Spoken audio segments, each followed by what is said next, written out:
Ma'am Clea, good morning, ma'am. Good morning, Ma'am Maisel, and good morning sa Tomatik Paminaw. Yes po, ma'am. First and foremost, thank you, ma'am. Bisan tudog na kay lakaw karon, ma'am. Ako alang ning himuon na very quick, ma'am, no? Hatagan lang ato ning information ng atong mga ting paminaw. Labi na karong simana ha. We are observing the Obesity Prevention Awareness Week. Ma'am Clea, sakto ba, ma'am?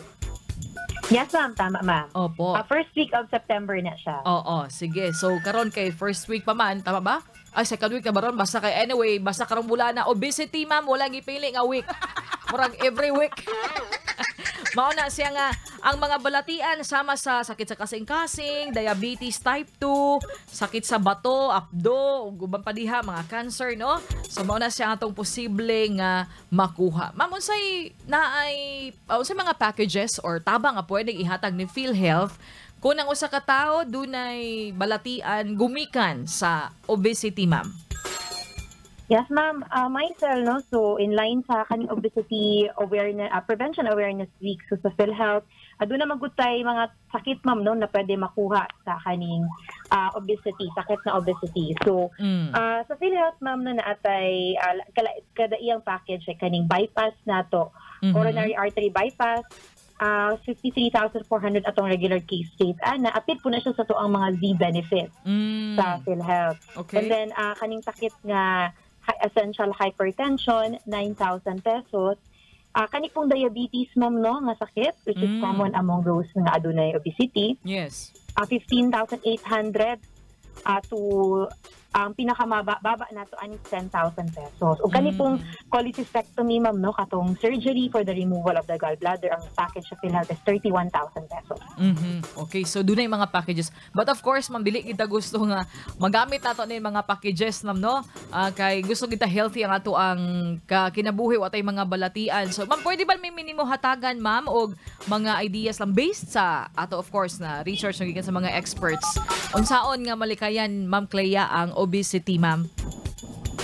Yes, ma'am. So, based sa to ang nakapod nga data, no, or information, no, para maiwasan nato ang or malikayan nato ning obesity, syempre ang ato ang diet, no, ato ang kaon na or pagkaon, no, na ato ang ginaano sa tong lawas, dapat rich in fiber, no. Yes. Malakip na aning mga prutas o gulay. Of course, ang exercise, iwasan ang pagkaon sa mga tamis o processed food. Siyempre kaning mga mga ilang ginaingon, no, nga lami kaayo nga mga pagkaon like juice, sweetened tea, no, soft drink. Of course, iwasan pod nato, no, ang kaning pag-expose sa pagtanaw pod, no, og dugay kaayo sa TV, paggamit sa computer o gadget. O syempre ang saktong tulog pod, Ma'am Maisel, no. And isingit lang po na ako, ma'am, kay covered pod sa PhilHealth Consulta benefit package no ang pagpa-check up. So kaning mga lab test sama sa lipid profile, i-check ang ato ang cholesterol o kaning fasting blood sugar, pwede nilang ma-avail. Sige, ma'am. So, may na lang na ay PhilHealth kung nananta diha. So, but still, since it's Obesity Prevention Awareness Week, mag-prevent, maningkamot kita na ma-prevent na to ning maabuta sa level of being obese, no? Kay di ta gusto mo avail aning mga packages. Though, good thing kay naa ni ma'am, but dili gid po ta gusto nga magkasakita. Ma'am Clea, unsay latest ninyo ron, ma'am, sa PhilHealth 11, ma'am? Okay, ma'am. Ma'am Maisel, Yes po. gihapon at ang mga members sa pagbayad sa ilang premium contribution sa paglimtan. Ato ang deadline mao gihapon every last day of the pesos gihapon per month at ang minimum na contribution. O syempre pa, ma'am, no, lakip sa to ang prevention this week. So, prevention and primary care atong gina-promote, no, ginaawhag na to tanan members nga magpa-register na pod sa kani ato ang konsulta. Ayan. Sige. Ito lang, ma'am. Thank you, Ma'am Clea. Salamat kay ma'am, and pasensya sa disturbo, ma'am, ha?